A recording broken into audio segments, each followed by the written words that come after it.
Baru kenal tadi, tapi kayak udah kenal lama gitu ya, Bu Sylvia ya. Terima kasih atas nama AIC, Bu, atas kesediaannya untuk berbagi nanti topiknya tentang differentiated instruction ya. Saya yakin ini akan seru sekali. Karena topik ini adalah topik yang sekarang menjadi salah satu highlight dari kurikulum Merdeka ya. Jadi begitu di launching kurikulum Merdeka, salah satu strateginya adalah melakukan pembelajaran berdiferensiasi. Tapi memang di dalam pelaksanaannya sendiri masih banyak miskonsepsi sepertinya ya. Apakah dengan melakukan differentiated instruction berarti guru lebih repot atau harus membuat lebih banyak lagi persiapan. Nah, saya yakin nanti pertanyaan-pertanyaan besar itu akan tercerahkan ya oleh pemaparan dari Bu Sylvia. Baik, selamat malam juga buat teman-teman manajemen dari AIC. Ada Bu Lucy di sini, ada Pak Miftah dan Pak Asep ya. Nah, sesuai tadi Pak Asep sampaikan bahwa tugas saya malam ini adalah menyampaikan sedikit tentang AIC. Jadi teman-teman lebih kenal lagi AIC itu apa, kemudian dibawa ke politik atau tidak nih gitu ya katanya. Baik. Oh iya, tadi mungkin saya juga ingin sedikit mengoreksi mungkin ya Pak Miftah. Tadi disampaikan saya dari BAN SM. Mulai tahun ini, mulai periode Badan Akreditasi Nasional 2003-2008 ini, BAN SM itu sudah digabung dengan BAN PAUD NF gitu ya. Jadi sekarang adanya itu BAN PDM. Ya, jadi BAN untuk pendidikan dasar dan menengah. Jadi tidak ada lagi yang SM. Kalau yang di provinsi masih. Jadi nanti yang di provinsi itu digabungnya nanti di tahun 2024. Selain di BAN, saya sehari-hari juga di Sekolah Bogoraya, Bapak Ibu, dan tentunya sebagai bagian dari AIC Management Team dengan teman-teman yang lain. Baik, saya ucapkan selamat datang sekali lagi Bapak Ibu, teman-teman semua di malam Senin ini ya. Hebat sekali nih teman-teman, malam Senin masih semangat untuk belajar bersama ya di AIC Learning di Hari Kesaktian Pancasila. Baik, apakah slide saya sudah terlihat Bapak Ibu? Sudah. Sudah, baik. Baik, AIC ini stands for atau kepanjangannya adalah Association for International Minded School Educators Indonesia, gitu ya. Jadi kita ingin nurturing progressive and transformational educators for future Indonesia. Kemudian di manajemen terdiri dari para ahli pendidikan, ahli di bidangnya masing-masing, dan juga para praktisi ya. Ada Ibu Kapri, ada Bu Sri Rahayu, Bu Dewi, Bu Melani, saya sendiri, ada Ibu Angela, kemudian ada Pak Sunarto, Bu Gina, Bu Dea, Bu Dita, Pak Dadan, dan Pak Herman. Kami semua bekerja sama untuk mengelola AIC. Dan kami juga memiliki koordinator untuk masing-masing provinsi. Saat ini kami memiliki 3 koordinator, ada Bu Lucy untuk Banten, Pak Dadan untuk Bandung, dan Pak Miftah ya, moderator kita malam ini untuk wilayah Surabaya, Jawa Timur. Gitu ya. Kami masih membuka kesempatan Bapak Ibu untuk menjadi koordinator AIC di wilayah-wilayah yang lain. Kalau Bapak Ibu tertarik untuk bergabung dengan AIC, monggo silahkan menghubungi Pak Asep ya sebagai admin kami untuk menjadi koordinator berikutnya. Nah, tadi Pak Miftah juga sampaikan bahwa AIC ini anggotanya sudah lebih dari 1.000. Jadi terdiri dari guru ya, baik sekolah swasta ataupun nasional, guru privat juga boleh, orang tua, pengamat pendidikan, konsultan ya dari seluruh Indonesia. Jadi sangat terbuka ya untuk keanggotaan AIC ini. AIC ini berdiri sejak Januari 2019, Bapak Ibu. Komunitas Pendidik Indonesia. Jadi memang pendidik ya yang menjadi anggotanya, bukan sekolah, bukan lembaga, tapi personnya. Singkatannya adalah Association of International Minded School Educators for Indonesia. Misinya yaitu memperbaiki sistem pendidikan di Indonesia, mulai dari akar permasalahannya, memperkenalkan sistem pendidikan asing, meningkatkan profesionalisme, serta mengembangkan kompetensi pendidik. AIC ini berkeinginan menjadi komunitas yang terus berkembang, tentunya bersama para anggotanya ya, memastikan semua anggotanya menjadi pembelajar seumur hidup ya, seperti Bapak Ibu nih malam ini ya, Minggu malam ya, habis long weekend tapi belajar ya, itu salah satu dari tujuan AIC. Kami juga selalu ingin berbagi, selalu menginspirasi dan juga menulis untuk meninggalkan warisan ilmunya. Ada 4 pilar AIC, Bapak Ibu, ada learning, ada sharing, ada inspiring, dan writing. Jadi 4 pilar ini diimplementasikan, diejawantahkan dalam berbagai program. Ada pendidik belajar, pendidik berbagi, pendidik menginspirasi, dan juga pendidik menulis. Programnya apa saja? Nah ini, pendidik belajar, wah sudah banyak sekali ya. Kami berkolaborasi juga dengan PSSDM, ya, kemudian kami menyelenggarakan online workshop ya sejak 2020 untuk berbagai topik. Pendidik berbagi ini sesama pendidik, kita bekerja sama dengan Indonesia Creative Education Institute ya, dan untuk berbagai topik. Jadi dari para pendidik ya, mereka share best practice-nya untuk saling memberi pengalaman dan pengetahuan untuk pendidik yang lain. Kemudian pendidik menginspirasi, kita ada kegiatan talk show setiap bulannya ya untuk menginspirasi dan take action ya. Jadi tidak hanya inspire tapi bagaimana mengimplementasikan dalam tindakan. Ya, ada berbagai topik ya dengan narasumber yang di bidangnya. Kita pernah juga mengundang Bu Ice, kemudian Pak Fahmi Idris, dan yang lain-lain di sini. Oke. Nah, pendidik menulis ini juga sangat penting, Bapak Ibu, pilar terakhir dari AIC. Kami pernah menyelenggarakan writing camp gitu ya, writing club, di mana sudah menghasilkan buku ya teman-teman. Kayaknya malam ini bukunya akan jadi door prize ya, Pak Miftah ya, buku dari AIC Writing Club ya, itu ya. Jadi sudah dilakukan banyak sekali kelas-kelas untuk writing karena kami percaya apa yang kami pahami ya, pengetahuan itu mesti diwariskan, dan salah satu bentuknya adalah melalui tulisan. Jadi banyak sekali kelas-kelas AIC Writing ya dengan penulis-penulis hebat. Ini ada waktu itu kita punya kelas writing dengan Pak Ahmad Puadi juga, dan yang lain-lain.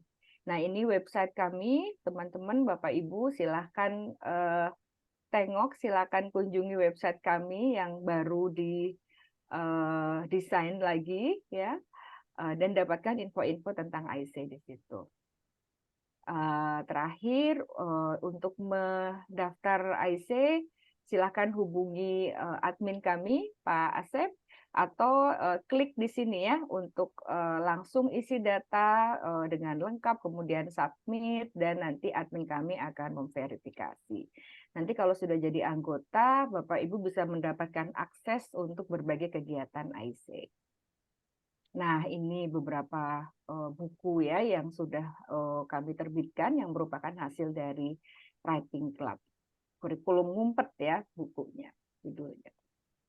Baik, Bapak Ibu, saya tidak ingin mengambil lebih banyak waktunya Bu Sylvia karena malam ini bintangnya adalah Bu Sylvia yang akan sharing tentang differentiated instruction.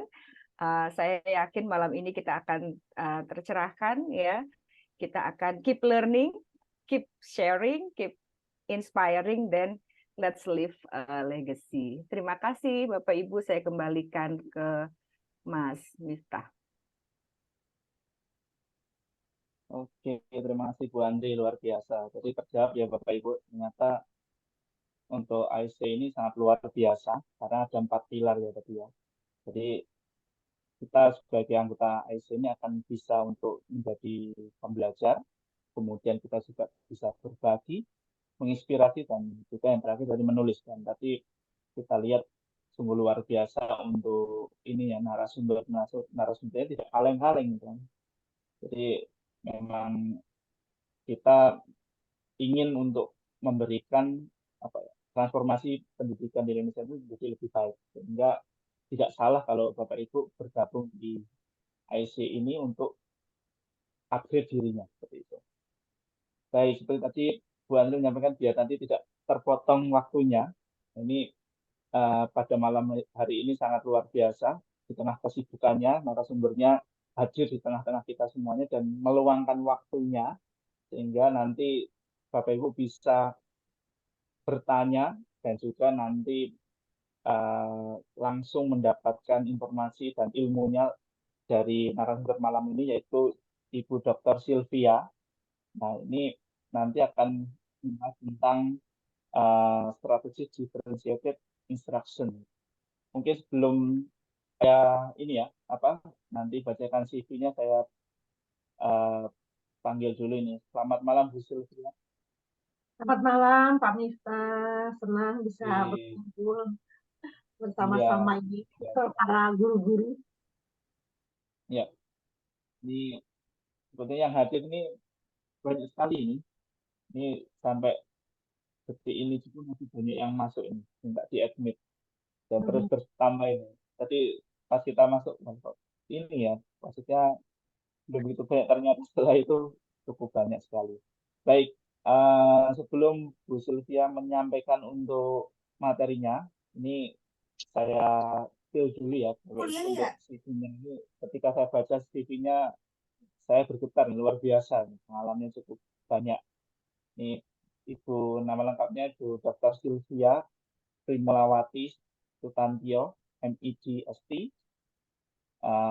Beliau ini background pendidikannya S1-nya di Universitas Ahmad Jaya untuk jurusan psikologi, kemudian S2-nya di University of Adelaide, South Australia untuk jurusannya adalah Educational Studies, lalu S3-nya ini di USA, di Florida, ini di Pensacola Christian College. Untuk jurusannya ini adalah educational education sampai salah ya, administrasi pendidikan ya. Kemudian beliau ini juga pengalaman sangat banyak sekali ya. Ini saat ini mengajar di Kupang Christian Seminary sebagai dosen. Kemudian juga beliau di tahun 2018 sampai 2023 ini sebagai ini ya anggota Badan Akreditasi Nasional. Dulu namanya BAN-SM, sekarang jadi BAN saja, tadi dikoreksi oleh Bu Andri ya. Kemudian beliau juga pernah menjadi dosen di Pelita Harapan University, kemudian juga di ini saking banyaknya ini ya. Kemudian pernah menjadi Director of Pondok Indah Global School, kemudian juga sebagai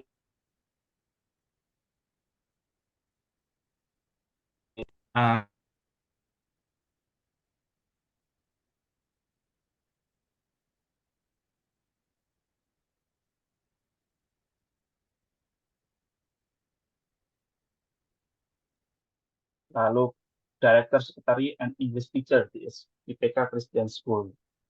Kemudian untuk pengalaman profesionalnya itu menjadi training asesor di Bank SM, kemudian juga konsultan di beberapa tempat di Papua, NTT, kemudian Jawa, Sumatera, Kalimantan, Sulawesi, Maluku. Dan publikasinya ini cukup banyak juga, banyak sekali buku dan jurnal yang sudah diterbitkan. Mungkin agar kita tidak ingin tahu lebih jauh ya tentang materi tentang pembelajaran diferensiasi ini, kita panggilkan langsung saja ini biar Bu nanti kita siapa? bisa mendapatkan ilmunya. Ya, silakan Bu Sylvia. Baik, terima kasih. Selamat malam. Assalamualaikum warahmatullahi wabarakatuh. Salam sejahtera, shalom, namo buddhaya, salam kebajikan untuk kita semua.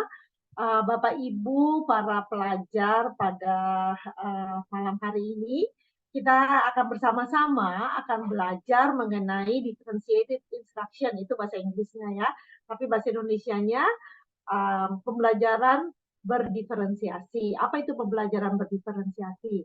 Oke, izin saya share screen supaya kita lebih cepat, karena ini waktu cuma 45 menit. Nah, saya ini seorang dosen, pastinya 45 menit nggak cukup ya untuk membahas mengenai materi ini sebetulnya. Tapi oke, berusaha secepat-cepatnya untuk bisa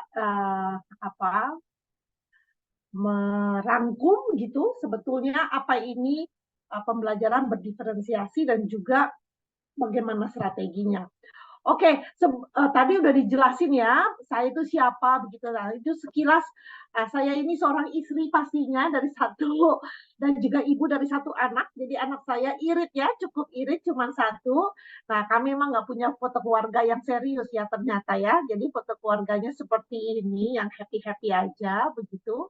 Anak saya kelas 3 SMA, dia sebentar lagi mau kuliah. Oke, tadi sudah dibilang saya ini yang terakhir aja ya. Saya seorang dosen, tadi sudah dibilang. Pertama saya kerja di Universitas Pelita Harapan di Teachers College-nya. Ini ternyata juga ada anak bimbingan skripsi saya di sini ya, Isabella Nabi Tupulu. Dulu kira-kira 7 atau 8 tahun lah ya mengajar di sana, kemudian pindah ke International Teachers College, jadi mengajar calon-calon guru juga dari berbagai macam bangsa. Ya, kalau dilihat di kiri bawah ini ada dari China dan dari Myanmar, ada yang dari Malaysia, Uganda, ada kurang lebih 16-an negara yang berbeda-beda begitu ya. Tapi senang sekali bisa berbagi pengalaman dengan mereka dan juga belajar budayanya mereka begitu ya. Kemudian juga sekarang ini juga masih mengajar. Saya mengajar sekarang karena ada online, jadi bisa mengajar di Kupang. Jadi udah pensiun dari Universitas Pelita Harapan, sekarang ini membantu calon-calon guru di Kupang, tapi ngajarnya online ya, secara daring. Tapi ini pada waktu tahun lalu saya ada kesempatan untuk berkunjung ke sana untuk bertemu dengan mereka. Oke, tadi saya bilang ini adalah teman-teman saya dulu menjadi Badan Akreditasi Sekolah dan Madrasah tahun 2018 sampai 2023. Kemudian sekarang juga saya bekerja di Beni Subianto Foundation. Ini adalah yayasan pendidikan yang membantu memberikan beasiswa. Kalau yang lihat itu di atas kepada mahasiswa ITB, kemudian juga memberikan bantuan kepada yatim piatu, begitu ya, panti asuhan, atau juga misalnya mendirikan masjid, begitu. Jadi ada banyak kegiatan yang dilakukan oleh Beni Subianto Foundation, begitu. Senang sekali bisa bergabung dengan Beni Subianto Foundation, memberikan beasiswa. Ini berbuat baik lah ya kepada masyarakat sekitar, begitu. Jadi selain dosen, karena kan kalau dosen online bisa malam begitu. Jadi ini bisa saya kerjakan. Oke, sekarang kita masuk pada differentiated instruction. Nah, sebelumnya ayo mari sama-sama saya mau tahu dulu sebelumnya ya, pasti saya mau assessment dulu ini apa yang Bapak Ibu ketahui mengenai differentiated instruction atau pembelajaran berdiferensiasi. Silakan join di Slido saya atau bisa dipakai di scan ya QR code-nya untuk kasih pendapat mengenai apa yang Bapak Ibu ketahui mengenai pembelajaran berdiferensiasi atau differentiated instruction. Jangan lupa tulis namanya ya, jadi jangan anonim tapi tulis namanya. Oke, silakan menuliskan apa yang Bapak Ibu ketahui mengenai differentiated instruction. Ini mohon maaf, saya kira ini guru-guru international schools gitu ya. Jadi slide-nya banyak juga yang bahasa Inggris gitu, tapi nggak apa-apa ya, ada juga sih yang bahasa Indonesianya. Oke, put learners differences as consideration when planning the lesson ya. Betul ini ya, siapa ini namanya kok anonimus ya. Jadi memang kita memperhatikan perbedaan-perbedaan siswa begitu pada waktu kita memplanning ya, merencanakan pembelajaran kita. Gitu. Tapi pastinya bukan hanya di planningnya aja begitu, tetapi harus dipraktekkan. Oke. Pembelajaran berdasarkan level dan kebutuhan siswa, iya berdasarkan level dan kebutuhan siswa. Ya, level apa nih? Ya, berdasarkan level apa? Karena kan ada banyak nih. Memberikan pengajaran yang berbeda-beda karena kita punya murid yang berbeda dan dalam menangkap pembelajaran. Iya, pelajaran. Iya, betul. Ini sudah tahu nih karena kan sekarang udah banyak ya di pemerintah ya mengenai hal ini. Pembelajaran sesuai dengan kebutuhan siswa serta bakat dan minatnya. Iya, betul ini. Ini kira-kira sudah hampir ini mengerti ini ya. Pembelajaran dengan perhatikan learning style dan kemampuan siswa. Iya, betul. Instruction that meet students need. Betul. Perlunya ada assessment diagnostik untuk bisa mengetahui kemampuan siswa. Betul. Ini udah teori-teorinya dari Merdeka Belajar nih ya.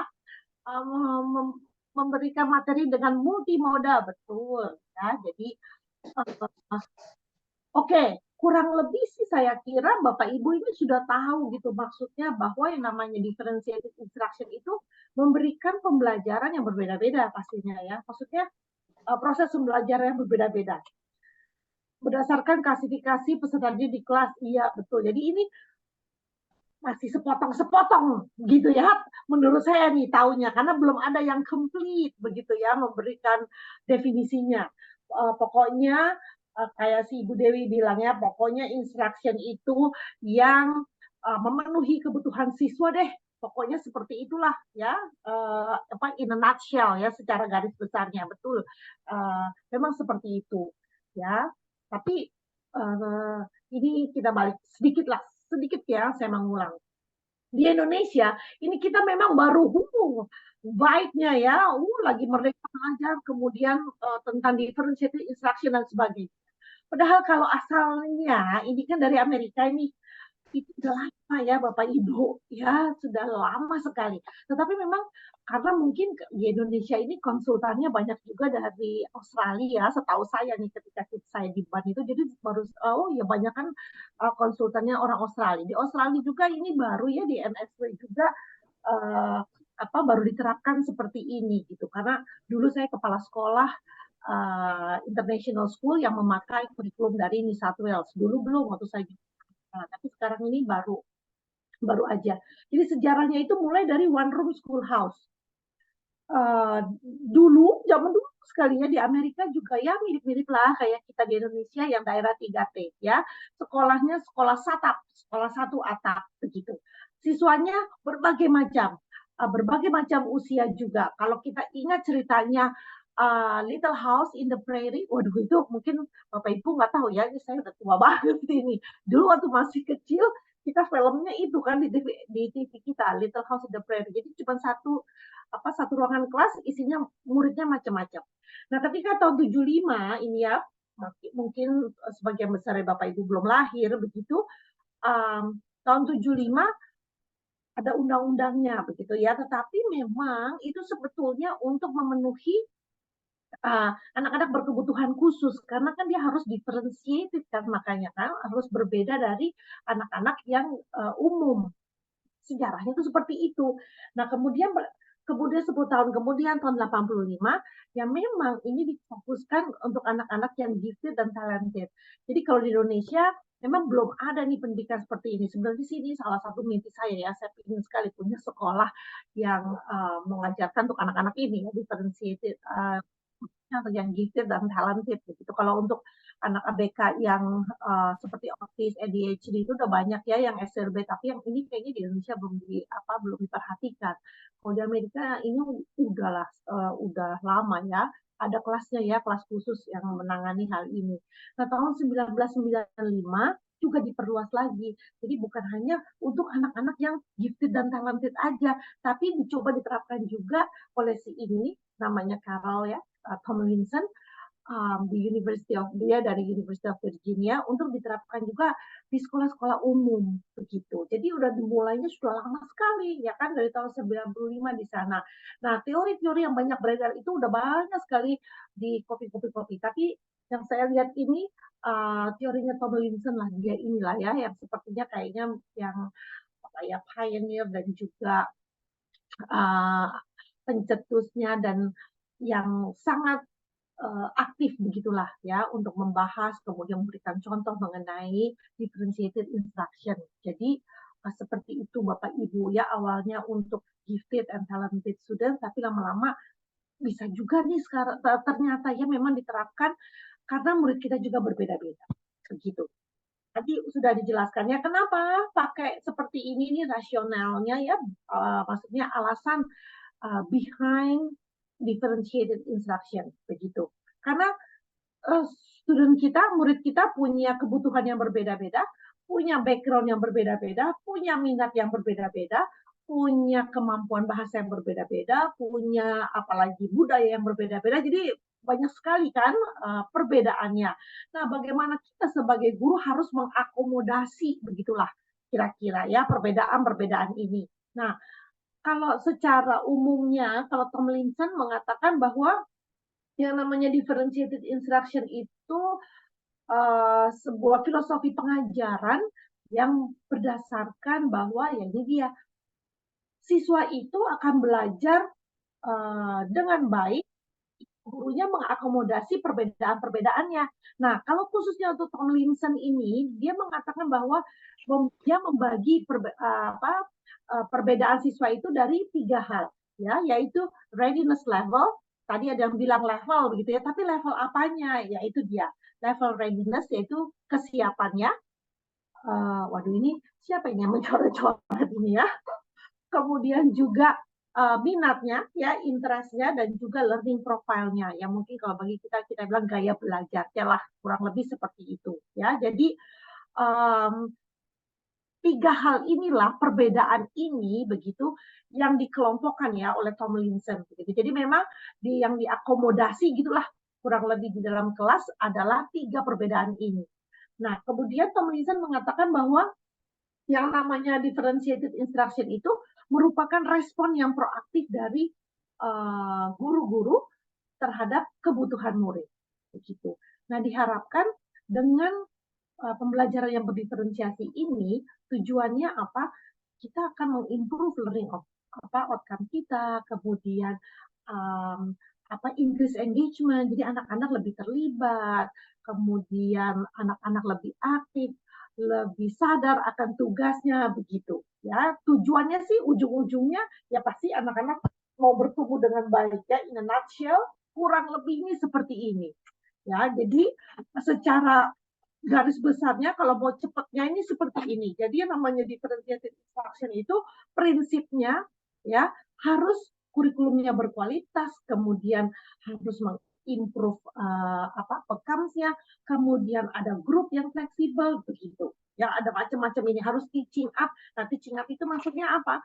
Mengajar kalau anak-anak yang yang udah ready itu harus di up juga ya, harus ditingkatkan, kemudian yang bawah juga harus meningkat begitu. Pokoknya semua harus meningkat, nggak cuma satu kelompok aja yang meningkat.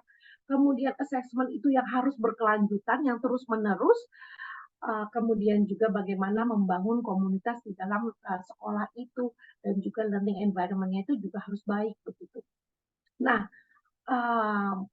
apa yang bisa didiferensiasi gitu ya?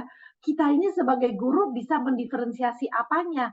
Bisa student readiness, ya, tadi saya bilang kesiapan belajar siswa, bisa konten kita, bisa juga produknya, ya, bisa juga learning environment-nya, begitu. Jadi ada banyak hal yang, oh ini bukan student readiness ya, ini mestinya proses, ini dia salah nih.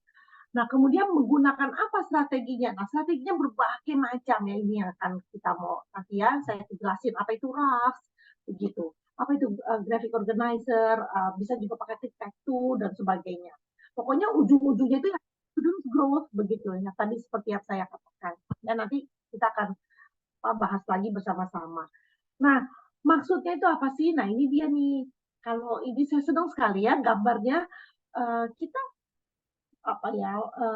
menuju atau mencapai tujuan yang sama, tapi caranya berbeda-beda ya. Kemudian juga tools-nya, alatnya juga bisa berbeda-beda. Jadi kalau seperti kayak anak yang sebelah kanan kacamata, semuanya sama-sama, akhirnya bisa pegang itu pensil, tetapi kan beda ya yang sebelah kiri sama yang sebelah kanan, begitu. Tapi kan akhirnya semuanya sama, begitu. Tapi kita sebagai guru nih yang di tengah harus kasih tuh yang abu-abunya, begitu ya. Harus kasih ganjelannya nih kepada anak yang sebelah kanan supaya dia bisa mencapai tujuannya juga sama seperti anak yang sebelah kiri. Nah, konsep yang nggak bisa ditawar-tawar begitu untuk pembelajaran berdiferensiasi. Yang pertama, kita sebagai guru pasti harus melihat murid kita itu sebagai individu yang mempunyai kesiapan belajar yang berbeda-beda, minat yang berbeda-beda, gaya belajar yang berbeda-beda. Kemudian yang kedua, pastinya kita mengajar itu nggak mungkin satu metode itu bisa fit semuanya gitu.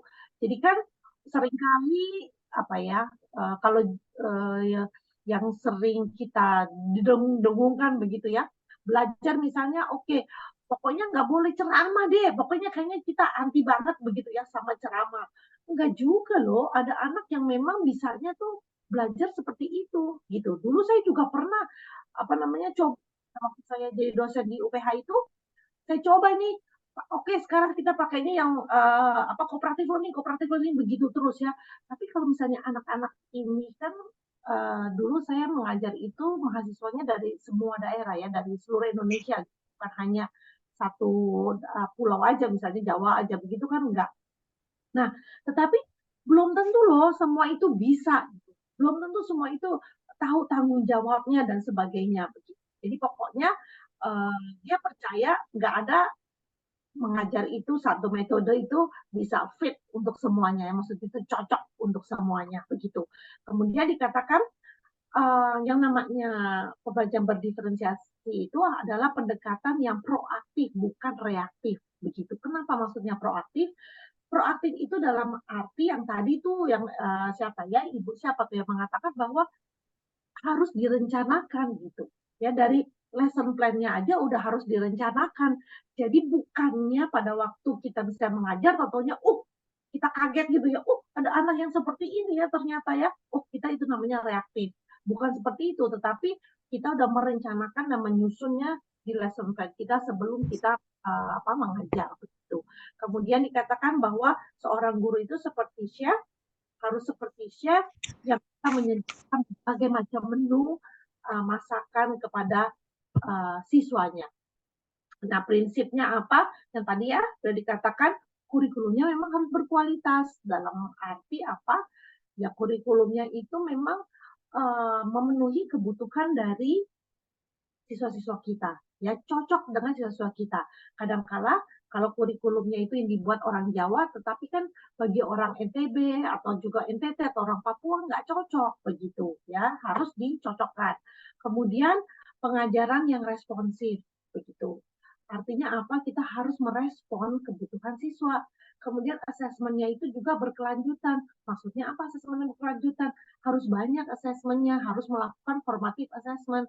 Formative assessment itu bukan yang harus digraded gitu ya, harus dinilai selalu begitu. Kemudian bagaimana kita bisa mengelola kelas kita juga dengan baik. Lingkungan belajarnya pun juga harus kondusif ya, harus mendukung begitu siswa-siswa kita untuk belajar. Ini penjelasan yang tadi ya, ini supaya lebih cepat ya.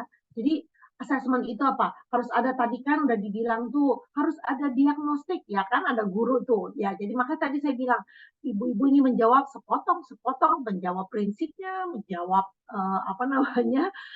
siswanya yang berkebutuhan begitu ya. Nah, jadi belum komplit begitu. Ini dia nih. Jadi di awalnya kita harus melakukan diagnostik tes betul. Untuk apa? Untuk tahu kebutuhan siswa kita apa, kemudian minatnya apa, gaya belajarnya apa, kita perlu tahu dulu gitu. Jadi sebelum kita membuat lesson plan, kita perlu tahu dulu gitu. Kemudian assessment-nya itu, yaitu dia berkelanjutan, bukan hanya assessment-nya yang sumatif aja, tetapi juga yang formatif. Yang formatif itu ada banyak, ada macam-macamnya begitu. Ini kita nggak bahas ya di sini. Sebenarnya ada banyak, itu nggak harus dinilai. Kalau di mahasiswa saya ajarin itu ya, ada yang namanya Madius Point, ada yang namanya apa lagi. Jadi bukannya cuma ujian ulangan-ulangan begitu, bukan ya, tapi ada banyak sekali teknik-teknik assessment kelas.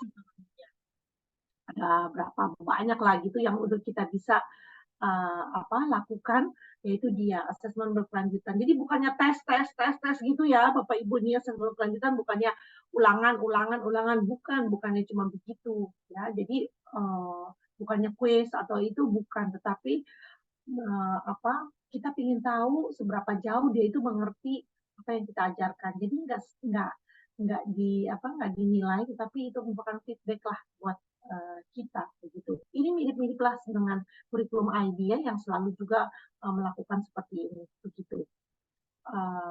Oke.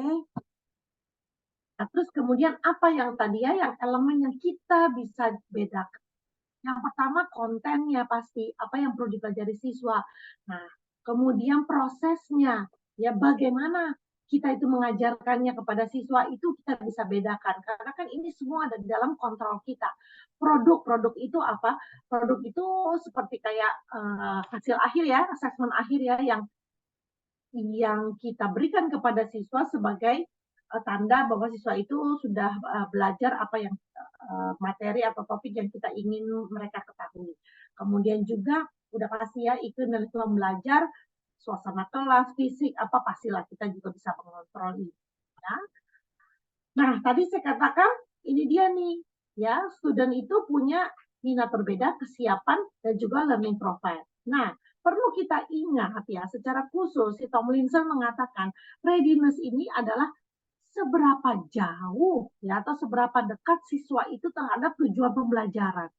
Jadi bukannya tes IQ ya, dari tes IQ misalnya, oh yang ini anak pintar, ini anak ini, bukan begitu. Tetapi seberapa jauh dia itu, yaitu dia tadi dari tujuan pembelajaran.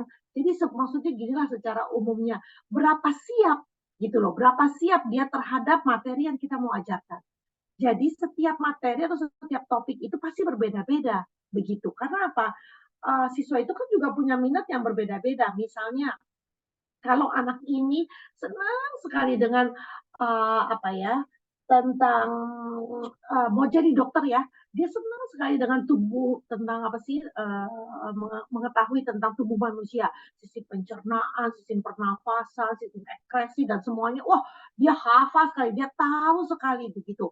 Nah, untuk anak ini, anak yang sama begitu, anak A ini, berarti dia readiness-nya pada waktu dia belajar biologi untuk tentang sistem-sistem dalam tubuh, itu readiness-nya dia tuh levelnya udah tinggi begitu.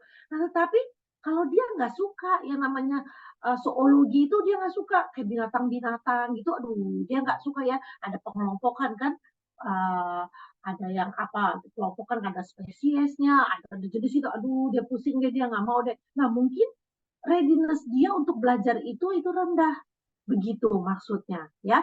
Anak yang sama pada satu topik ini readiness-nya bisa tinggi, pada topik yang lain readiness-nya bisa rendah gitu. Jadi bukannya dia itu pintar begitu, bukan nih, bukan masalah pintar apa enggaknya, tapi seberapa jauh dia itu siap, makanya namanya readiness, bukannya intelligence ya, bukan, tapi bagaimana anak itu siap begitu. Ada kan yang suka matematika pasti dia bagus dong, kalau di misalnya matematikanya ini pasti dia masuk grup yang high begitu, tetapi teman saya juga ada begitu ya, dia bilang iya dia matematikanya dulu waktu ada UN gitulah, zaman dulu kita namanya apa ya, EPA ya, itu bisa nilainya 10. Tapi giliran biologi, terus kamu nilai biologinya berapa? Aduh, aku sih nilai biologinya 4. Heh, kok bisa 4? Iya, nggak suka biologi begitu. Ya, jadi bisa seperti itu. Jadi nggak harus itu namanya pinter begitu. Ya, ingat itu hal ini yang mungkin penting karena berbeda dari yang lain-lainnya. Nah, ini yang saya bilang NSW New South Wales ini sekarang ini juga nih pakai seperti ini. Ya, jadi kita combine sekarang ya. Jadi maksudnya gini, dari elemen yang kita bisa differentiated ya, kita bisa ubah-ubah begitu, bisa kontennya, prosesnya, produknya, learning environment-nya, kemudian terhadap apa? Karakteristik studentnya, readiness, interest, sama learning profile. Nah, seperti ini. Jadi memang luar biasa. Isi misalnya ya, isi itu bisa kita bedakan readiness-nya, level-levelnya kita bisa bedakan, kemudian minat, berdasarkan minat kita bisa bedakan, berdasarkan gaya belajar, konten juga kita bisa bedakan. Begitu. Jadi very complicated, iya betul. Ya, proses juga gitu. Kita bisa membedakan proses berdasarkan kesiapan anaknya, bisa berdasarkan minatnya, berdasarkan learning profile-nya. Produk juga begitu. Kita bikin assessment, bisa assessment yang kita buat ini berdasarkan level, ya level kesiapan anaknya, bisa berdasarkan minatnya, bisa berdasarkan learning profile-nya, seperti itu. Ya, saya ngerti banyak sekolah-sekolah international school atau juga sekolah nasional yang pakai kurikulumnya atau bikin sendiri begitu, kebanyakan yang saya lihat di produk banyak ya buat assessment yang berbeda-beda begitu. Tetapi sebetulnya bukan cuman di produk aja bisa dibedakan begitu ya, di materi juga bisa dibedakan, di proses juga bisa dibedakan begitu. Jadi memang kalau kita lihat matriksnya, jadi sampai seperti ini. Terus kemudian learning environment itu dibedakan dari gaya belajarnya. Ada yang misalnya gaya belajarnya visual, auditori begitu ya. Jadi bisa dikelompokkan yang ini pada nonton video, yang ini misalnya pada megang-megang apa begitu ya, atau bergerak dan sebagainya. Disediain tempat untuk melakukan hal itu. Itu kan tentang belajarnya. Jadi seperti ini, disilang gitu ya. Di apa ya? Di matriks gitu kan antara yang bisa dilakukan oleh guru dan juga karakteristik siswanya itu seperti apa begitu. Nah, kalau yang Tomlinson ini dia bagannya itu seperti ini, yang Tomlinson buat. Jadi dibilang yang namanya pembelajaran berdiferensiasi itu kan kita proaktif ya terhadap kebutuhan siswa. Nah, prinsipnya tadi yang udah saya katakan ya, kurikulum yang berkualitas dan sebagainya. Kemudian guru bisa membedakan ya melalui kontennya, prosesnya, produknya, dan juga environment-nya. Apanya, kepada siapa? Nah ini dia, readiness-nya, interest-nya, dan juga learning profile-nya anak-anak atau siswa kita. Ya, yang tadi saya katakan, yang di bagian ini, itu sudah di matriks di sebelah sini. Pakai apa? Ya ini dia, through a variety of instructional strategies. Jadi strateginya DI ini yang beraneka ragam untuk mencukupi ini dia nih, gitu. Apa yang kita akan lakukan di kelas. Jadi kita mau apanya nih yang berbeda, mau konten kita, proses kita, produk kita, begitu. Kalau Bapak Ibu mau semuanya, itu luar biasa sekali. Betul, tetapi persiapannya ini luar biasa banget. Ya. Nah, memang Puskurbuk, pusat kurikulum dan buku ini, pada waktu kita membuat ini memang meminta saya untuk menjadi narsumnya, begitu ya, narsum untuk membuat ini dan juga menerapkan ini. Kita jadi bikin modelnya begitu, kita terapkan di SD, SMP dan SMA. Kemudian ada yang SD-nya SD swasta, SMP negeri, SMA-nya juga SMA swasta. Jadi kita bina gurunya untuk mengerjakan ini. Jadi kita training dulu, kita kasih pencerahan gitu untuk mengerjakan ini. Yang memang Bapak Ibu nggak mudah ya membuatnya. Nggak semudah yang ada di kayak kurikulum Merdeka begitu ya, tanpa ada pelatihannya begitu ya. Memang kemarin aja kita sampai membimbing ini ya guru-gurunya, belum semua guru lagi, hanya pilih mata pelajaran, beberapa mata pelajaran yang kita bimbing sampai buatin begitu ya, sampai ayo kita bikin menerapkan kepada apa itu lesson plan-nya gitu, sampai ke lesson plan-nya, sampai dia assessment-nya begitu. Kemudian mereka menceritakan membukukannya begitu ya. Emang kemudian nanti kasih kesaksian bagaimana apa pengalamannya dan sebagainya. Memang kalau menurut guru-guru sudah pasti anak itu senang, pastinya, karena sesuai dengan apa yang kebutuhannya dia, yang dia suka begitu. Ya, jadi pada waktu ulangan atau mengerjakan assessment dia juga happy karena assessment-nya itu sesuai dengan kebutuhannya dia, ya kan? Kan nggak misalnya anak kita itu kalau ibarat ya kita ibaratkan ada ikan, ada monyet atau ada gajah dan sebagainya begitu, ya kan? Kan nggak semua anak kita itu kayak ikan kan bisa berenang misalnya gitu. Kalau kita suruh ikan manjat pohon kan nggak mungkin, pasti ikan merasa dia paling bodoh begitu. Tapi kan apa kita bisa kasih dia tes sesuai dengan lingkungannya dia begitu sebagai ikan, ya kurang lebih begitulah. Jadinya dia happy anaknya. Nah sekarang ayo masuk ke dalam yang strategi-strategi yang kita bisa lakukan. Tadi kan pertama kita bilang konten ya, konten yang bisa berbeda-beda. Nah ini dia konten yang kita level begitu. Jadi same task tapi different sources of content. Jadi tugasnya itu sama, tetapi materinya itu berbeda-beda. Ya, jadi misalnya apa? Tugasnya sama, choose 3 characters in the story. Jadi apa? Coba temukan misalnya ya, atau pilih 3 karakter dalam story ini and describe in pictures or writing how they changes gitu. Ya, pokoknya tugas ini semua sama. Tetapi kita lihat bukunya ini berbeda-beda. Ya, levelnya. Kalau yang paling kiri mungkin levelnya kan nggak semua anak itu level bahasa Inggrisnya sama, bener nggak? Kalau di Amerika memang di apa kan banyak juga ya anak-anak international school, international student yang baru masuk. Jadi mungkin dia cuma bisanya baca buku yang berwarna-warna ini kan lebih gampang ya, begitu.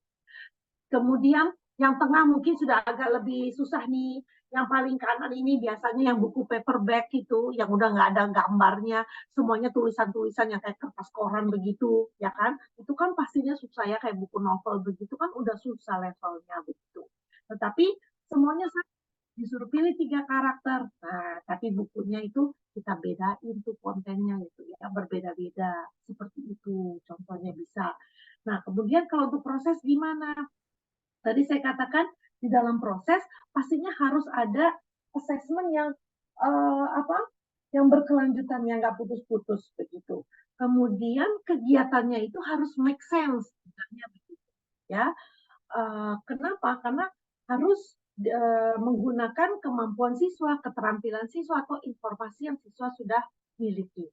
Kemudian harus berbeda dalam hal kesulitannya, caranya, atau waktunya, ya kan?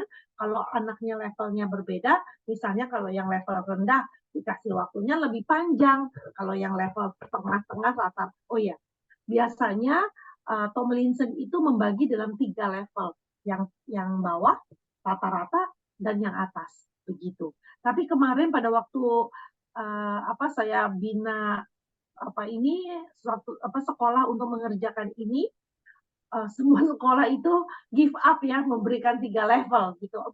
Boleh nggak cuma 2 level aja? Ini susah sekali. Saya bilang boleh, oke, kita coba ya karena everything of course dia pasti takes time. Gitu. Jadi cuma memilih yang rendah sama yang tinggi aja. Jadi yang rata-rata ini apa nggak dilakukan begitu ya. Pokoknya yang rendah sampai yang udah bisa udah begitu aja. Padahal harusnya kalau Tomlinson itu membagi siswanya levelnya itu yang readiness itu ya itu 3 level ya seperti itu. Nah itu kasih waktu juga misalnya berbeda-beda. Nah ini dia, learning proses yang berbeda-beda bisa menggunakan macam-macam pada waktu proses mengajarnya. Bisa cooperative learning itu ada banyak sekali ya, Bapak Ibu bisa cari lah, mau dia PAI, start apa, think, pair, share, whatever lah ya, ada jigsaw itu, aduh udah banyak sekali, bisa Bapak Ibu tinggal Google aja, bisa pakai blog, bisa pakai drama, bisa pakai tadi ya, nanti saya kasih tahu graphic organizer. Nah, RAF juga bisa dipakai, kemudian juga pusat-pusat minat begitu ya, tergantung anak ini minatnya di mana. Nah, Bapak Ibu memang perlu tahu dan juga perlu tes ini semuanya. Tadi dibilang diagnostik itu bukan hanya yang didiagnostik itu kesiapan dia belajar ya, tetapi juga minatnya ini maunya kemana anak ini dan juga gaya belajarnya. Nah, yang tadi saya bilang RAF itu apa sih? Nah, ini dia. RAF itu misalnya diterapkan di dalam menulis. Ya, R itu dari role. Jadi kamu itu siapa studentnya. So, ini maksudnya tuh membantu siswa lah ya Enggak supaya apa itu lebih tinggi. bisa menulis dengan baik begitu. Kemudian audience. Audience itu siapa? Misalnya ini ya, contohnya ini writing. Kamu itu siapa? Kemudian kamu itu mau menulis untuk siapa? Terus kemudian formatnya apa? Produknya apa? Karena kan ada banyak yang kita bisa tulis. Terus topiknya apa yang kamu mau tulis? Makanya dibilangnya RAF gitu ya. Kayak apa sih? Kalau RAF ini makanya di sebelah kiri itu ada kayak ban begitu ya, kayak getek atau apa ya bahasa Indonesia-nya ya? Kalau bahasa Jawa kali itu ya getek ya. Rakit. Oh ya, rakit bahasa Indonesianya. Oke, nah ini dia. Role bisa macam-macam. Bisa, waduh ini kurang jelas saya ini. Writer, bisa jadi artis, bisa karakter, bisa kamu ini seorang scientist, kamu ini seorang kamu ini seorang hakim, bisa macam-macam. Ya, role itu perannya gitulah. Perannya itu sebagai apa? Kemudian untuk audiensnya bisa macam-macam juga audiensnya. Ya, kita mau government, mau parents, bisa kemana-mana. Itu mau dia sebagai juri atau sebagai temannya atau sebagai dirinya sendiri, oh bisa macam-macam. Formatnya juga bisa macam-macam, bukannya cuma typing doang, bukan ya. Bisa juga bikin booklet, interview, bisa video, bisa game, bisa kartun, macam-macam. Ya, itu dia. Kemudian topik udahlah pastinya. Ya, topik bisa juga macam-macam yang kita bisa lakukan. Jadi kita bisa pakai ini, salah satu strateginya pakai RAF untuk bisa mendiferensiate gitu ya, atau membedakan proses belajarnya, bisa pakai untuk produk. Misalkan kita misalnya hasil akhirnya, misalnya kita ini guru bahasa, mereka suruh writing ya, guru bahasa Inggris, suruh writing, bisa pakai ini. Kita guru matematika, bisa juga pakai ini topik, misalnya kamu misalnya menjadi seorang apa ya, pedagang misalnya gitu. Kalau kita mau lagi ngajarin persen kayak begitu, ya, kepada siapa, terus formatnya apa, bisa macam-macam kan, misalnya bisa bikin video promosi, berapa persen dagangan kamu nih, ya kan, promosi 50%, 20%, misalnya seperti itu. Kepada ibu rumah tangga, misalnya, supaya barangnya dibeli. Nah, misal seperti itu, atau misalnya kamu ini ibu rumah tangga, lagi berpikir tentang mau apa belanja, aduh uang suami, dari suami cuma segini, bisa macam-macam ya, bisa matematika, pokoknya pelajaran apa yang Bapak Ibu lakukan. Kalau ini bisa ya, tadi saya bilang bisa jadi campaign manager, bisa marketing, bisa macam-macam. Jadi bisa pakai RAF ini untuk salah satu strateginya. Kalau di Amerika banyak nih dipakai ya RAF ini. Atau misalnya ini ya, graphic organizer, salah satu graphic organizer mind mapping. Mind mapping ini bisa dipakai macam-macam loh Bapak Ibu, bisa untuk nyatat, untuk catat bisa, untuk bikin assessment bisa nggak? Bisa, apalagi bikin presentasi bisa nggak pakai ini mind mapping? Bisa, begitu. Tapi Bapak Ibu memang mind mapping ini ada teorinya, nggak bisa sembarangan ya. Bapak Ibu harus belajar lah teori mind mapping ini, kita ada sesi sendiri lah ya teori mind mapping. Kenapa di tengah itu ada gambarnya harus begitu, kenapa itu apa namanya tuh branches-nya itu harus seperti itu, kenapa itu semua ada teorinya, kenapa harus ada gambar, kenapa apa yang harus ditulis di lekuk-lekuk itu, kenapa dia lekuk-lekuk ya, kayak apa tuh batang rantingnya itu, ya kan? Kenapa harus meliuk-meliuk, itu semua ada filosofinya, ya. Ini si Tony Busannya pasti dia ada itu, tapi ini salah satu cara bisa pakai ini juga. Anak yang visual ini pastinya akan senang sekali, ya, untuk melakukan seperti ini. Untuk presentasi dia bisa pakai presentasi seperti ini, ya, bisa dia lakukan. Kemudian ini dia produk. Tadi ya, hasil akhirnya itu pasti di akhir pembelajaran udah pastilah. Itu menampilkan apa yang sudah dipelajari, mungkin 1 bab, 1 unit, 1 semester, terserah nih Bapak Ibu kan bisa bikin apa tuh assessment-nya tuh bisa terserah ya, bisa kalau 1 semester itu kan besar tuh, meliputi beberapa topik misalnya, ya harus bikin 1 produk yang besar gitu ya. Misalnya tentang apa, tentang misalnya belajar marketing gitu, penjualan, bisa kita satu video misalnya tentang marketing atau bikin bisnis plan, ya kan?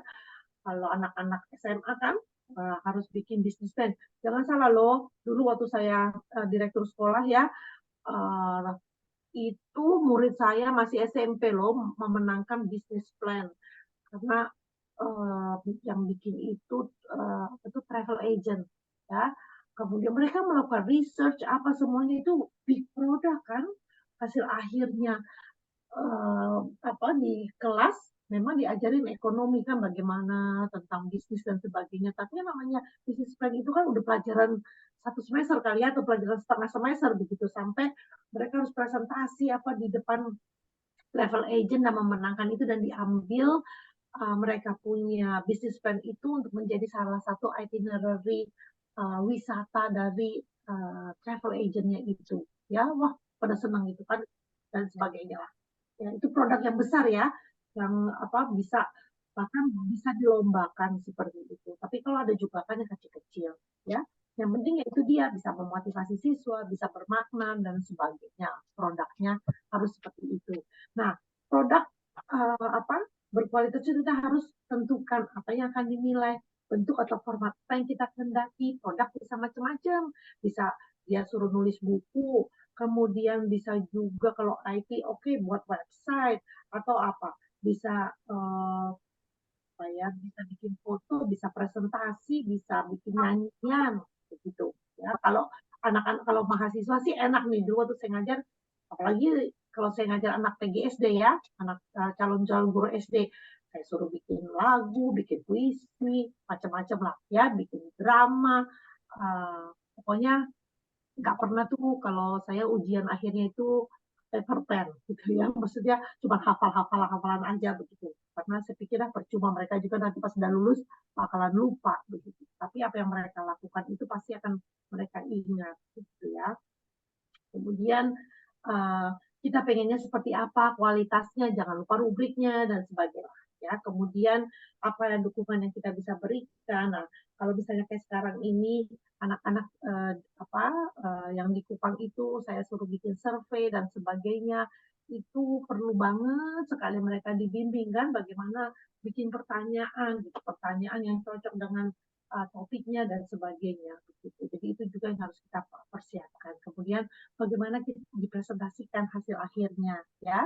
Kalau online kan kita bisa nonton videonya atau misalnya presentasi pakai Zoom dan sebagainya. Bisa macam-macam lah kalau zaman sekarang ini. Atau misalnya ini intelligence ya kan, menggunakan misalnya ini kayak minat-minat lah ya, anak-anak ini ada yang suka matematika, suka language dan sebagainya. Bisa sih di tes dulu anaknya itu awalnya dia minatnya kemana, macam-macam tesnya. Makanya Bapak Ibu juga nggak mungkin bekerja sendiri. Nah ini dia, makanya tadi kan building community harus sama-sama, harus ada guru BK ya. Jadi guru BK itu yang harus menteskan dong, memberikan tes, atau misalnya banyak juga sekolah ya yang meng-hire psikolog dan sebagainya untuk tes apa, tes bakat, tes minat, daya belajar begitu.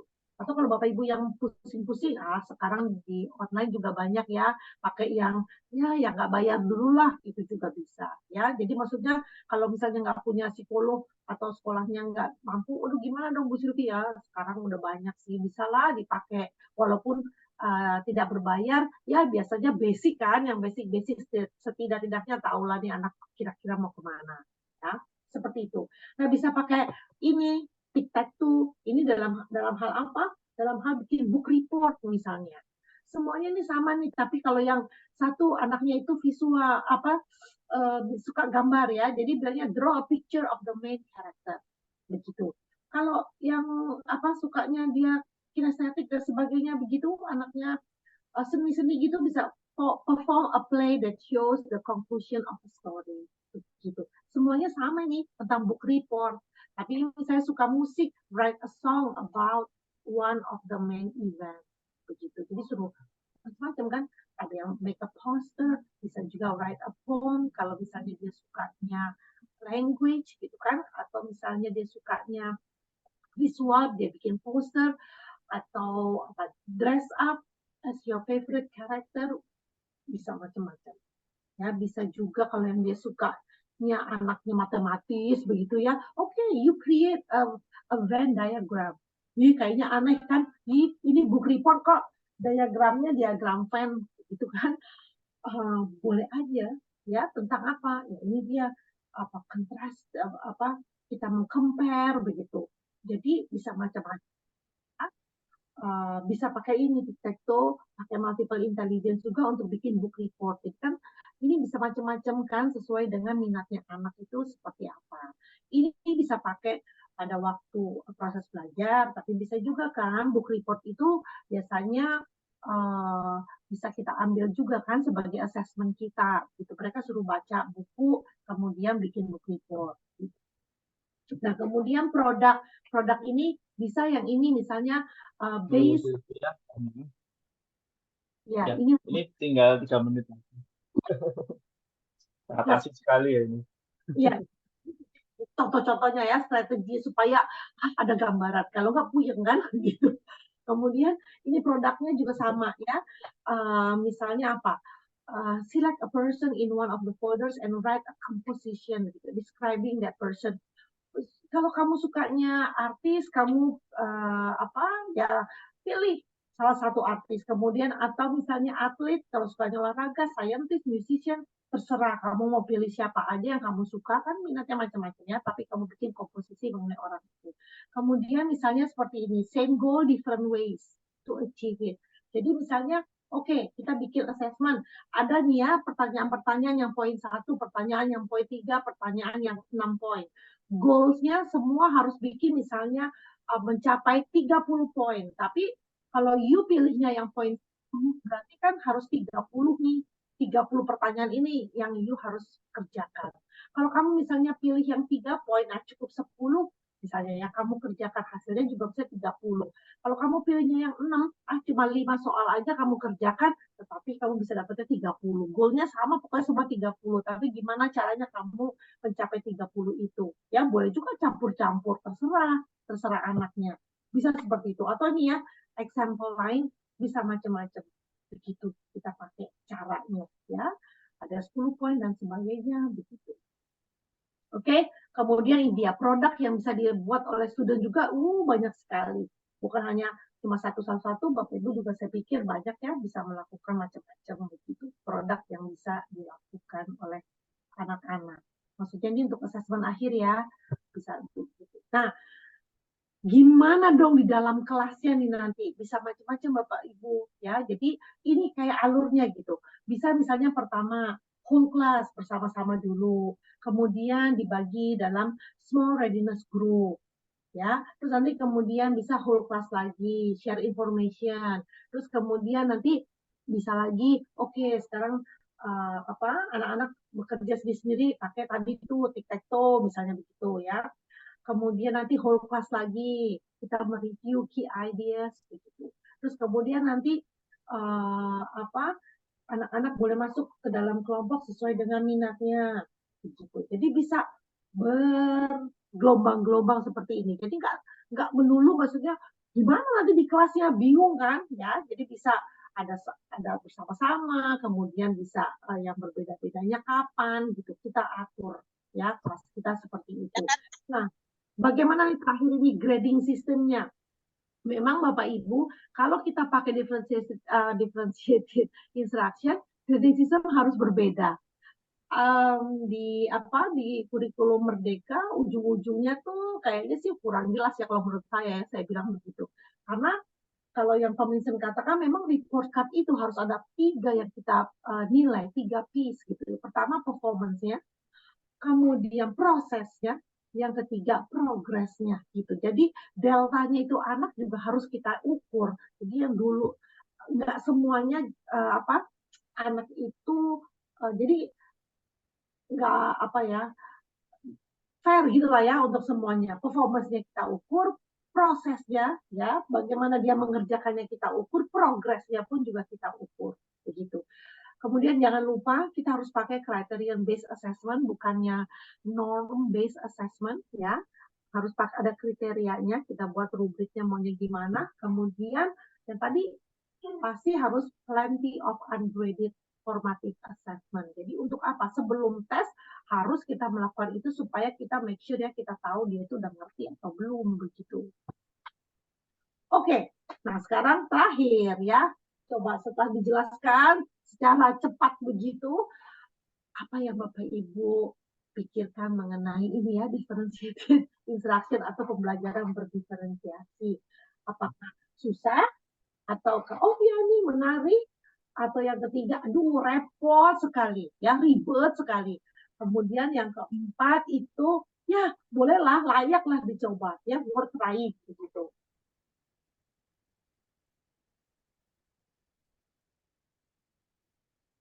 Oke, wah ini semangat nih, bagus nih, 60-an guru semangat untuk mau mencoba. Difficult, troublesome, betul Bapak Ibu. Ya memang, saya akui bukannya nggak gampang mengenai hal ini. Ya, tapi ini saya senang ini, banyak yang mau mencoba.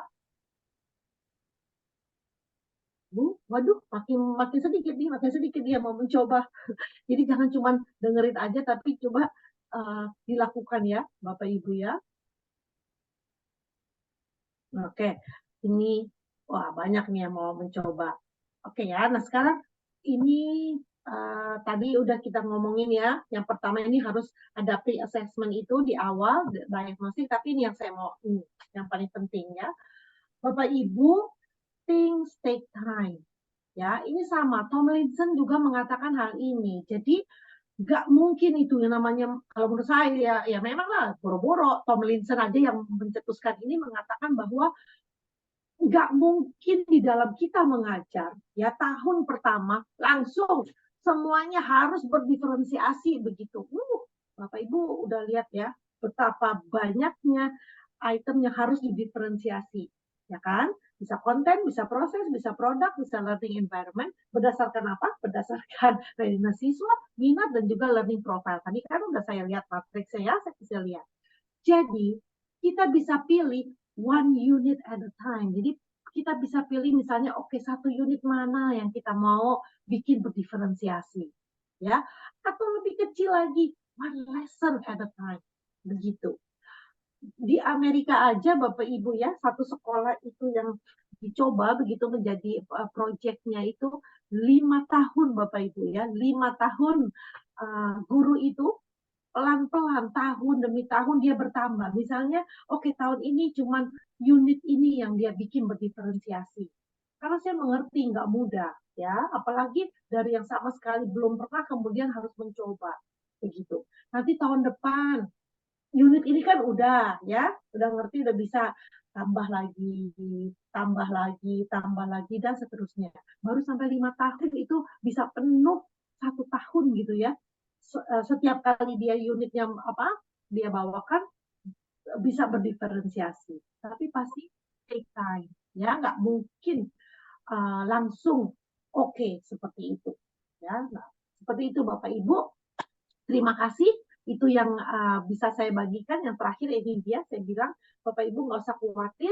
Tadi kalau ada banyak yang worth trying, Bapak Ibu mau mencoba, boleh sekali. Coba dari hal yang kecil aja dulu. Tapi terus bertambah tiap tahun boleh, tiap bulan boleh, sehingga semakin kita mengajar nanti uh, selama 1 tahun semuanya udah bisa berdiferensiasi gitu. Ya, tapi kalau tahun pertama jadi jangan give up dan juga jangan putus asa. Aduh susah nih, udah deh nggak mau lagi deh, jangan begitu. Ya, tetapi memang kalau dibilang sulit ya udah pasti Bapak Ibu, ya pasti mengalami kesulitan. Tapi pasti ada jalan keluar. Ya, makanya kolaborasi bersama dengan teman-teman yang sama-sama mengajar. Jadi misalnya, oke, kamu tolong ya bikinin yang topik ini, saya bikin topik ini. Terus kemudian brainstorming, kita bagaimana ya, produk apa ya, begitu kan bisa lintas itu juga kan, bikin produk juga bisa lintas mata pelajaran kan. Jadi anak itu nggak usah banyak-banyak bikin produknya, benar nggak, satu produk tapi bisa untuk matematika, untuk fisika, untuk semuanya juga bisa seperti itu. Tapi ya memang kita gurunya harus kolaborasi. Begitu Bapak Ibu. Terima kasih.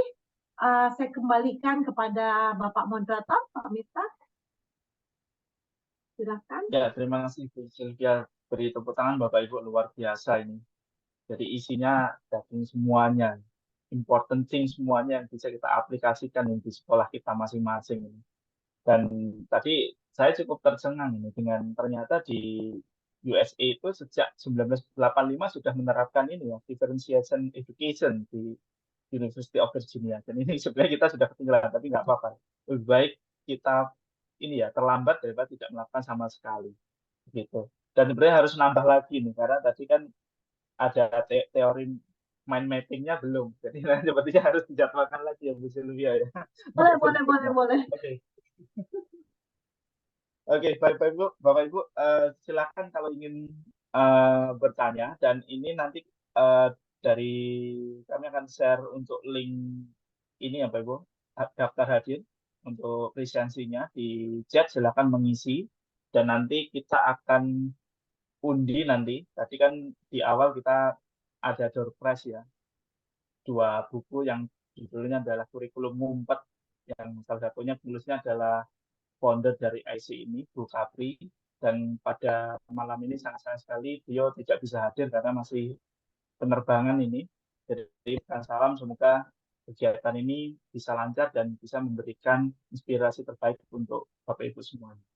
Ya, untuk link daftar hadirnya sudah di-share di chat, silahkan bisa mengisi Bapak Ibu, dan nanti kita akan undi namanya, siapa yang akan mendapatkan surprise-nya pada malam ini. Ya. Silakan untuk yang bertanya, kita buka untuk 3 penanya. Mungkin ini ada penanya yang langsung, kemudian ada yang di kolom chat, karena ini sudah banyak sekali ini yang menuliskan kolom chat. Mungkin yang pertama yang bertanya langsung, silakan bisa raise hand Bapak Ibu.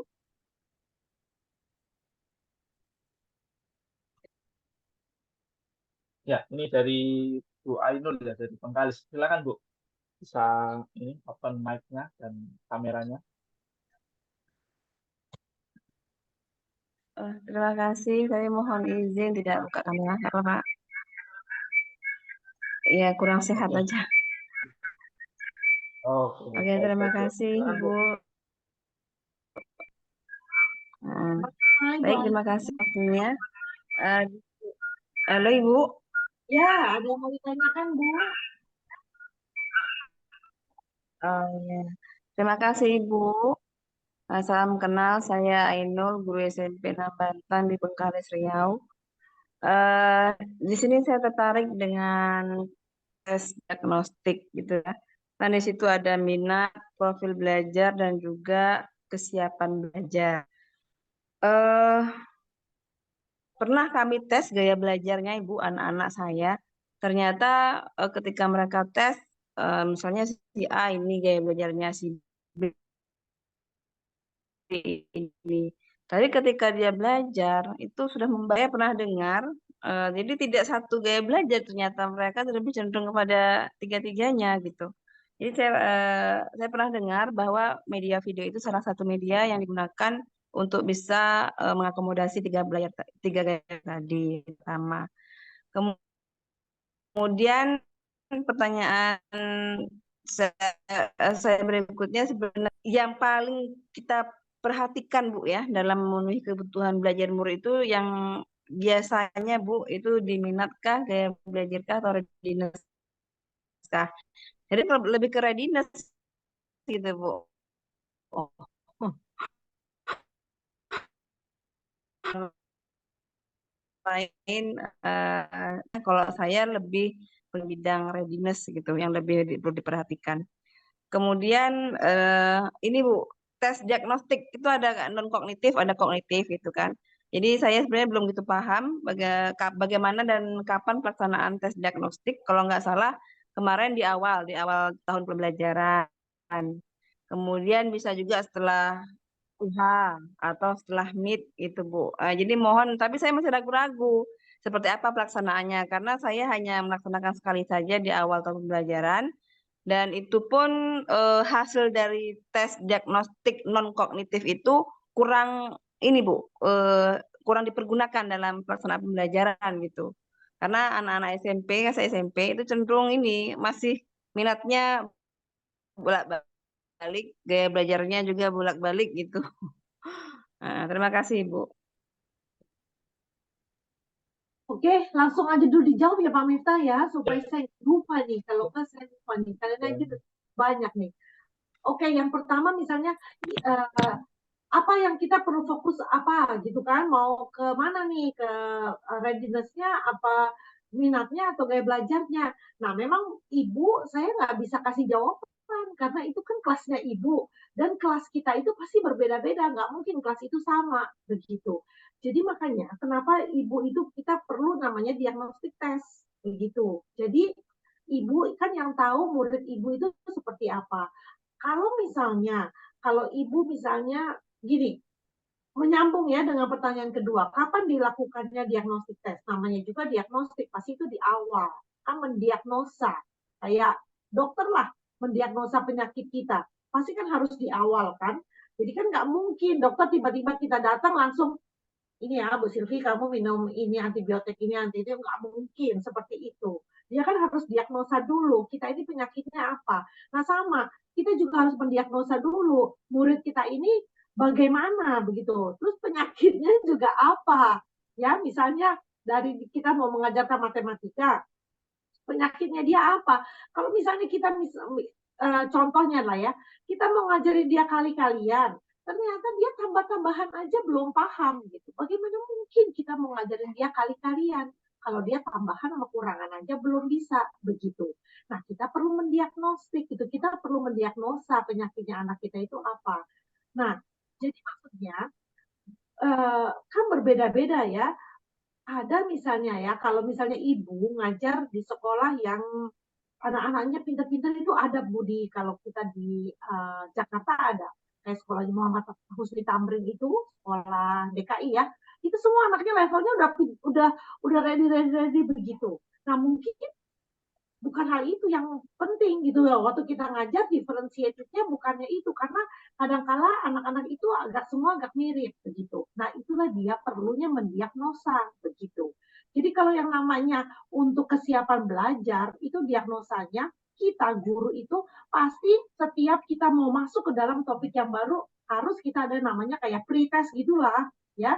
Bukannya untuk masukin nilai, bukan cuma ya kita tahu misalnya oh Pak Mita ini tahu nggak sih tentang topik yang saya mau ajarin misalnya gitu ya misalnya wah ternyata ini udah tahu gitu jadi kan kita nggak perlu ngajarinnya sampai terlalu detail misalnya kayak gitu ya jadi tergantung tapi kalau misalnya nih kita mau ngajar tapi semuanya kita lihat wah levelnya udah bagus semuanya udah ngerti begitu lah buat apa kita misalnya membedakan anak kita itu levelnya rendah, sedang, rata-rata, begitu. Kan juga mereka udah bisa semua, mereka semuanya udah di level atas. Nah mungkin, oh berarti pakai minat ini, mereka nih pakai minat, misalnya ada suka nyanyi, suka ini, gitu kan.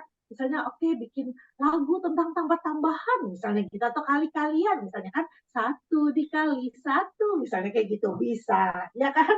Atau pakai bikin poster, nah itu mungkin lebih menarik buat anak-anak karena kan levelnya udah sama. Ya, jadi nggak bisa ditentuin harus fokus yang mana dulu. Gitu. Terus kemudian kapan diagnostiknya?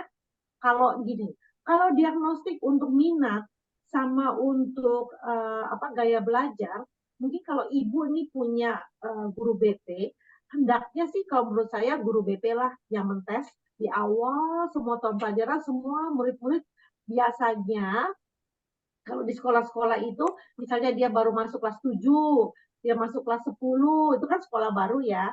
Kan kita sebagai guru BP tuh harus punya dong, dia punya profil gitu kan, ya anak ini apa sukanya apa begitu. Nah itu semua dites tentang minat dan juga tentang apa tadi itu gaya belajar. Tapi kalau untuk kesiapan belajar itu nggak bisa psikolognya, karena bukannya tadi saya bilang bukannya IQ begitu. Itu gurunya yang harus bikin diagnosis. Itu kenapa? Karena itu adalah diagnosis per tujuan belajarnya per unit lah yang kita mau ajarkan. Begitu. Dia udah seberapa jauh dia itu sampai pada tujuan belajaran ini gitu. Ya dia ada di mana. Jadi kita guru yang harus mengetes terus-terusan kita ngetesnya, bukan cuma sekali. Setiap kali kita mau bahas satu topik, kita harus tes, harus diagnosis. Begitu ya, Bu. Oke, terima kasih Bu Sylvia. Begitu ya Bu Ainul untuk ininya penjelasannya. Baik, ini saya pindah ke kolom chat. Ini menarik ini. Ada yang curhat ini Bu Sylvia.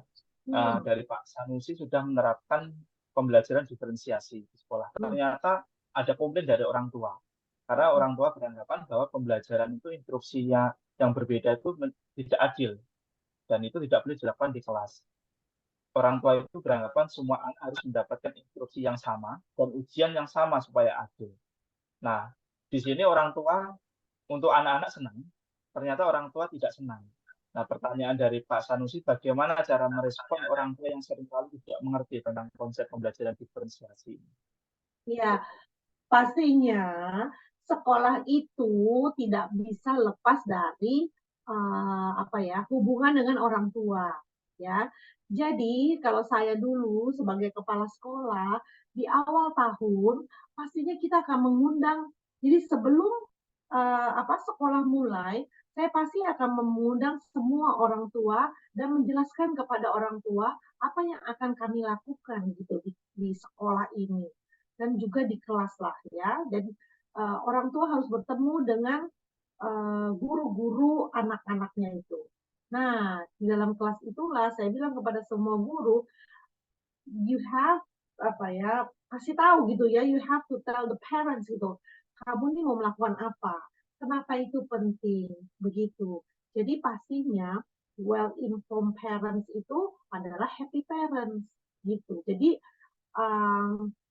kalau kita mau melakukan sesuatu dan mau menerapkan sesuatu yang baru, pastilah orang tua harus diinform.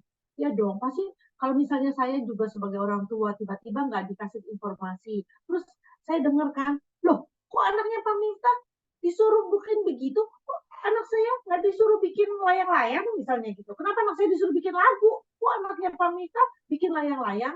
Ya pastilah orang tua nggak akan ngerti kan, begitu. Jadi memang harus diinformasi orang tuanya. Kemudian ya dikasih tahu gitu kenapa nanti berbeda-beda karena anak kita berbeda-beda ya kayak seperti tadi lah saya presentasi ya gitu kepada orang tua juga kita harus kasih tahu gitu. Kalau misalnya orang tua diinformasi, saya yakin orang tua pasti setuju ya karena dia merasa bahwa kita gurunya memperhatikan anaknya mereka itu bahkan sampai apa sukanya dia, kamu ini udah sampai mana.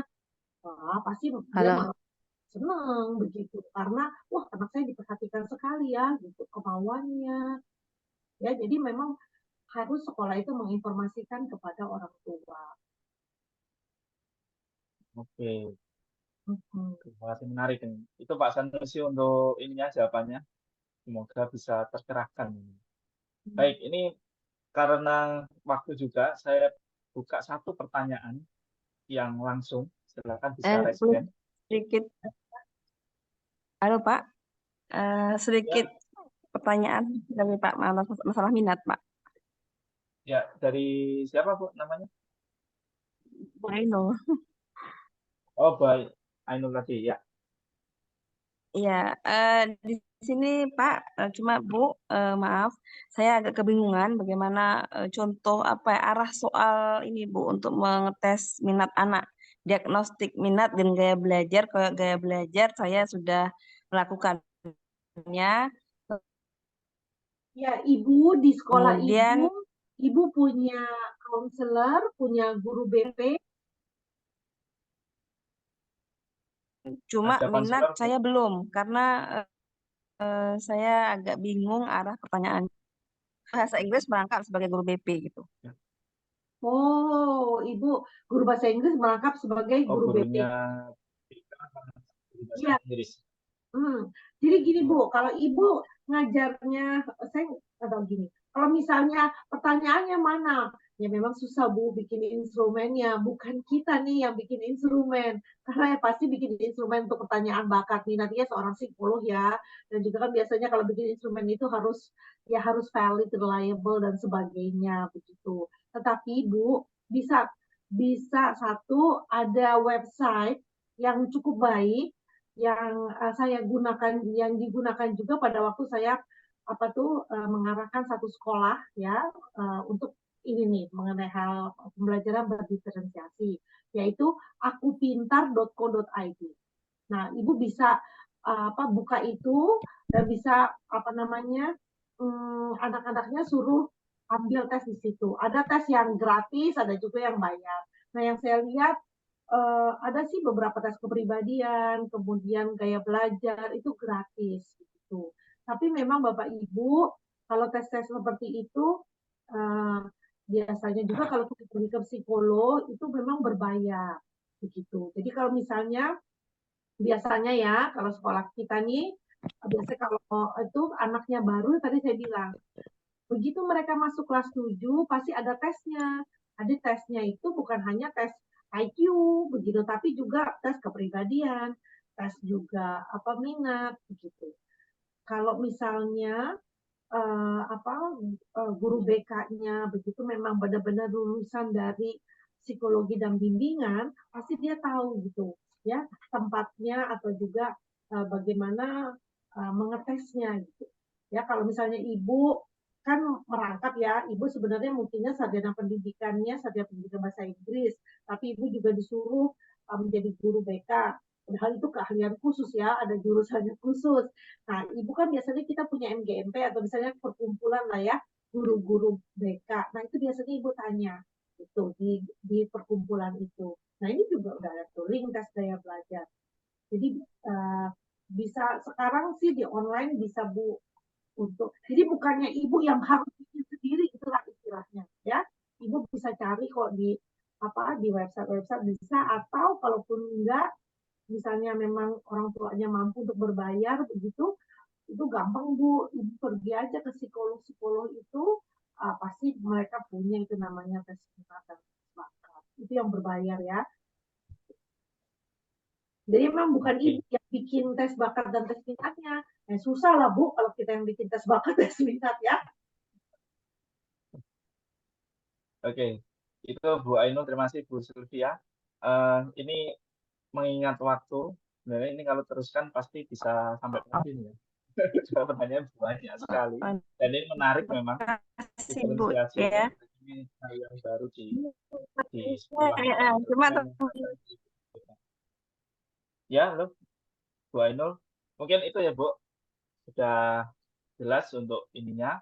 Dan ini sudah bisa dicek di kolom chat, ini sudah di-share untuk di Aku Pintar ID. Ya, betul Baik, itu. untuk Bapak Ibu semuanya, silakan bisa ya mengisi. Pak, terima kasih banyak Pak. Bu, makasih Ya, juga. sama-sama. Ya. Ibu Ainul bisa pakai itu tes multiple intelligence itu untuk misalnya itu juga bisa tuh pakai tes multiple intelligence di akupintar.co.id tadi. Oke, nanti bisa dicek. Ya, karena keterbatasan waktu, jadi untuk pertanyaan sudah di kolom chat. Nanti kita akan ini rekap. Kalau Bu Sylvia berkenan, nanti bisa ini Bu kita kirimkan. Jadi nanti kita akan share di WA grupnya IC Learning itu. Bagaimana Bu Sylvia? Keberatan? Kalau ada yang bertanya kan? Ya. Boleh. Nanti Oke. pertanyaan Pak Wita nanti kirimin aja ke saya, nanti saya jawab. Baik. Oke, terima kasih. Oke. Ya, kita mungkin sambil menunggu ini ya, yang belum absen, silakan nanti bisa cek di linknya di chat untuk presentasi. Kita foto dulu saja, dan nanti setelah foto kita akan umumkan untuk 2 nama yang akan mendapatkan door prize-nya. Gitu. Baik, silakan bisa membuka kameranya, kemudian pose yang secantik dan setampan mungkin. Kita akan foto. Ini ada 3 slide. Ini posisinya tidak tahu ya, apakah di slide 1, 2, dan 3. Ini saya minta tolong Kang Asep untuk ini screen capture-nya. Nah, ini Bu Cindy sudah ini ya, siap ini. Ini kayaknya gini ya. Oke, kita mulai untuk slide 1 ya. Oke, untuk slide 1 dulu ya. Ya. Oke, 3, Oke. 2, 1, slide 1, cheese.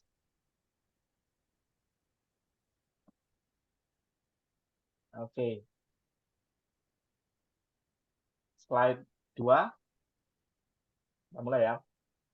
3, 2, 1, cheese. Oke, slide terakhir. 3. Oke, kita ambil fotonya. 3, 2, 1. Oke, sekali lagi beri tepuk tangan untuk Bu Sylvia. Terima kasih banyak, Bu. Terima kasih. Sudah memberikan ilmu yang luar biasa di malam ini. Dan sangat ini ya, menarik ya.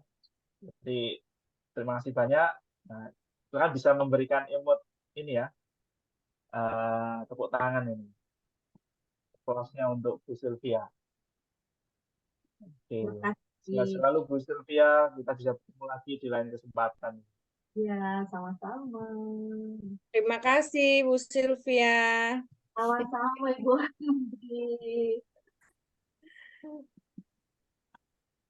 Terima kasih Oke. Ibu Sylvia.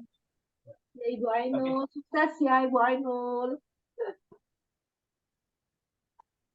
Ya, jangan beranjak dulu ya Bapak Ibu. Kita masih ada ini door prize-nya. Nah, ini kita mau ngecek ini siapa yang masih konsisten sampai di akhir ini untuk mendapatkan door prize-nya.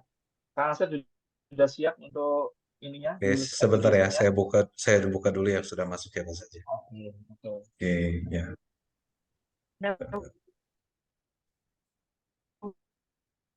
Oke. Nanti akan mendapatkan buku yang berjudul Kurikulum Umpet. Bu, makasih banyak. Sebentar ya, Sama-sama. ini agak. Baik. Oke, saya buka dulu. Oke, yang belum isi boleh silakan sambil diisi dulu. Yang Ya, silakan. masih dibuka, ya masih dibuka.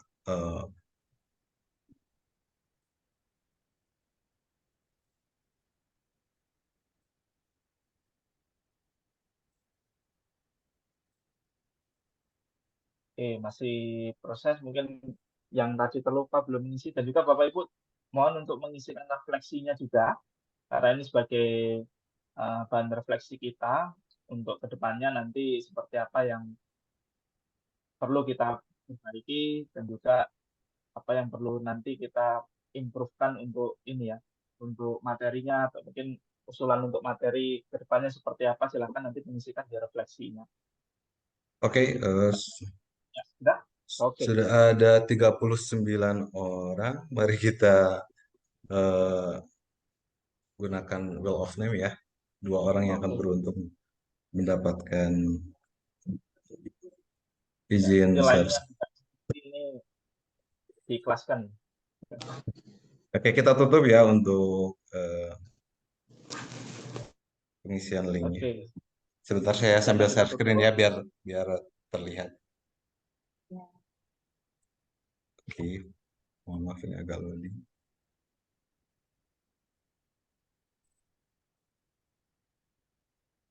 Oke, saya sambil share screen biar terlihat siapa pemenang. Ya. Ini biasanya hari Minggu agak ini lemot biasanya. Iya, oke, sudah terlihat ya. Oke, kita untuk pemenang pertama ya kita show. Ini masih hitam, Kang Sep ini. Oh, belum ya? Masih Belum. putih. Oke, ini masih loading ya. Masih loading. Ya, Oke, sudah ada. masih Ini hitam ini. apakah sudah muncul? Belum Belum. kelihatan ini. Belum Belum juga. muncul.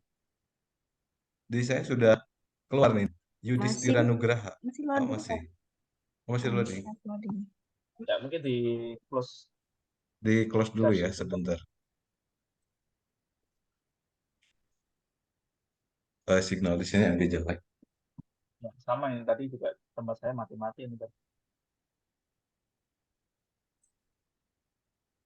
Oke, saya ulangi screen-nya.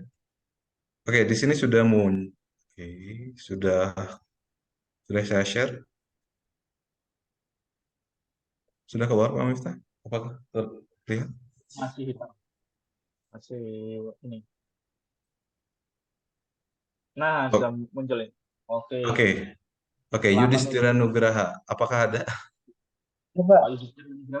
Oh, ada ini. Wah, ini Oke, Pokemon Pak ini. Yudhistira, silakan mengirimkan alamat ya. Selamat mendapatkan satu buku kurikulum keempat ya. Oke, kita eh, yang kedua ya. Oke, yang kedua ini. Kita putar lagi.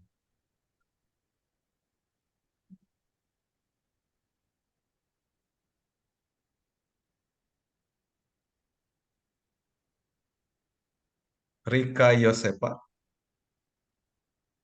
Oke, Bu Rika Yosepa bisa open mic-nya. Ada ya, hadir. Oke, nah, Oke, selamat Terima Ibu Rika kasih. ya mendapatkan satu buku. Oke, bisa ini ya chat di WA admin untuk mengirimkan alamat ya. Apakah Ibu ada di grup, Bu? Oke, baik silakan ya nanti Baik. pemenangnya ini ya. oke menghubungi Iya, ada WA di admin. Oke, grup. baik, terima kasih. Silakan Pak Miftah. Ya, terima kasih. Oke, terima kasih. Kang Sep, selamat sekali lagi untuk Pak Yudhistira, Bu Rika, dan terima kasih banyak untuk Bu Sylvia untuk materinya. Dan terima kasih Bapak Ibu semuanya luar biasa sampai malam ini dan sudah terlambat 10 menit. Ini masih semangat semuanya, masih hadir sini. Dan semoga di materi malam ini bisa memberikan semangat baru untuk besok hari Senin kita di bulan November, di bulan Oktober ya sampai salah ini. Bulan Oktober besok kita memulai untuk lembar yang baru di bulan ini dan semoga kita tetap menjadi agen perubahan pendidikan di Indonesia. Terima kasih dan saya Miftah mewakili dari IC mengucapkan mohon maaf jika ada hal yang kurang berkenan dan kita sampai jumpa di pertemuan webinar berikutnya. Selamat malam dan terima kasih.